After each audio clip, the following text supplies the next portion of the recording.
warahmatullahi wabarakatuh. Halo semua, perkenalkan nama saya Aisyah Weningrum dengan NPM 2562201028 Prodi Akuntansi kelas 1A Fakultas Ekonomi dan Bisnis. Di sini saya akan menjelaskan materi mengenai aspek pajak dalam bisnis yang ada di mata kuliah Aspek Hukum dalam Bisnis. Tujuan dari pembuatan video ini ialah untuk mengetahui pengertian dan landasan hukum perpajakan, memahami jenis-jenis pajak yang berkaitan dengan kegiatan bisnis, mengetahui hak-hak dan kewajiban pajak dalam menjalankan bisnis, dan memahami sanksi perpajakan yang dapat dikenakan dalam kegiatan bisnis. Jadi, kalian sudah tahu belum apa itu aspek pajak dalam bisnis? Kalau belum tahu, mari kita simak video ini. Stay tune. Pertama-tama, kita harus tahu apa itu aspek hukum. Aspek hukum adalah berbagai dimensi atau komponen yang membentuk dan menjalankan sistem hukum suatu negara yang mencakup isi hukum, struktur lembaga terkait, cara penerapannya, serta hubungan hukum dengan nilai dan budaya masyarakat. Kemudian, kita harus tahu juga apa itu pajak.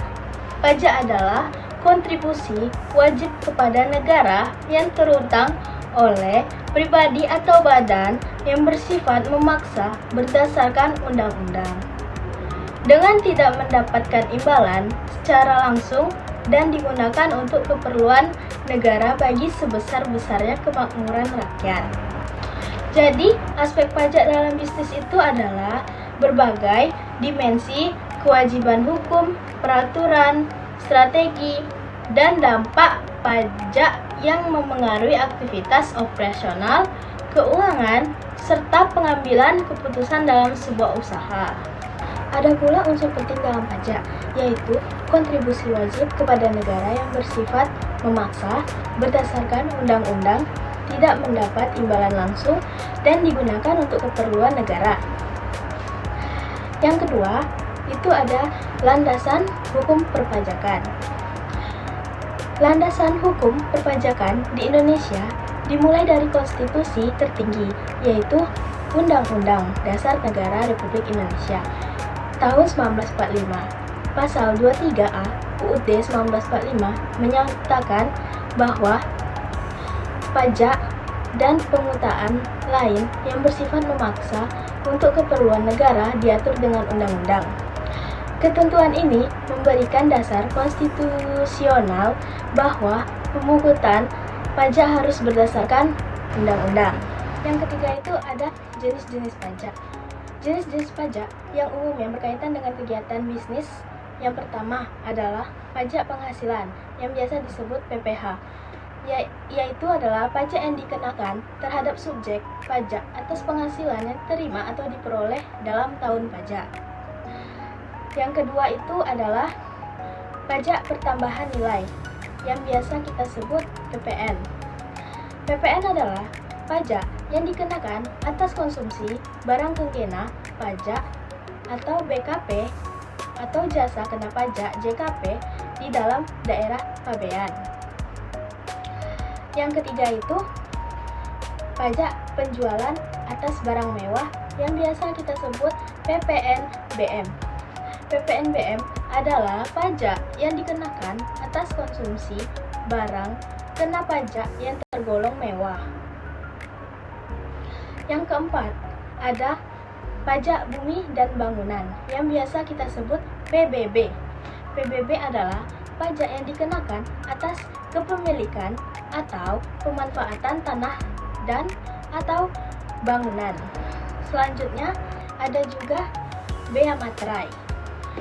Bea materai adalah pajak atas dokumen yang digunakan sebagai alat bukti di pengadilan. Adapun hak dan kewajiban wajib pajak dalam bisnis. Yang pertama, ada kewajiban wajib pajak. Kewajiban ini meliputi mendaftarkan diri dan melaporkan usaha, melaporkan pajak melalui SPT, membayar atau menyetorkan pajak, memotong atau memungut pajak, dan membuat faktur pajak. Selanjutnya ada hak wajib pajak yang meliputi 1. hak untuk mendapatkan pelayanan, hak untuk mengajukan keberatan, hak atas kerahasiaan data, hak untuk mengajukan banding, dan hak untuk mendapatkan pembinaan dan bimbingan. Ada pula sanksi-sanksi perpajakan dalam bisnis, yakni yang pertama ada sanksi administratif yang meliputi denda, bunga, kenaikan, dan sanksi dalam surat ketetapan pajak. Contohnya, yang kedua ada sanksi pidana yang meliputi tidak menyetorkan pajak yang telah dipungut atau dipotong, menghalangi dan mempersulit penyidikan, tidak menyelenggarakan pembukuan, dan tidak menyampaikan SPT atau menyampaikan SPT yang isinya tidak benar. Yang terakhir ada penagihan pajak yang meliputi 1.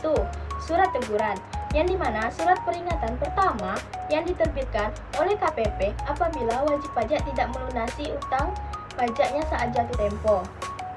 Yang kedua, ada surat paksa.